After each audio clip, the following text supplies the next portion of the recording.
இந்த கன்னிராசிக்கு 2026 எப்படி இருக்கு? கன்னிராசியை பிடிச்ச பீடையே விட்டுதுன்னு கூட சொல்லலாம். விட்டுச்சு. ஆமா. ஏன் இப்ப 10ஆம் இடத்துல இருக்க குரு பகவான் இந்த 2026 மே மாசம் பாத்தீங்கன்னாக்கா 11 என்று சொல்லக்கூடிய லாபஸ்தானத்துக்கு வராரு. எந்த மே மாதம்? 2026 மே மாதம் 11ஆம் இடத்துக்கு வந்துறாரு. அந்த 11ஆம் இடத்துக்கு வந்து 3 என்று சொல்லக்கூடிய முயற்சி, முன்னேற்ற, தைரிய, வீரிய, காதல், சலாபஸ்தானம், 5 என்கின்ற பூர்வ புண்ணியஸ்தானம், 7 என்கின்ற கலத்தரஸ்தானம், இந்த 3 இடங்களையும் பார்த்து புனிதப்படுத்துறாரு. இந்த 3 இடமே வந்து முக்கியமான போர்ட்போலியோ ஒரு மனிதனுடைய வாழ்க்கையில.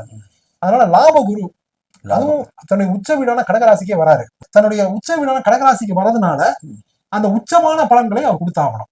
11ஆம் இடத்துல இருந்து 3ஆம் இடம், 5ஆம் இடம், 7ஆம் இடம், இந்த 3, 5, 7ன்றது ரொம்ப ரொம்ப ஒரு முக்கியமான ஒரு போர்ட்போலியோ.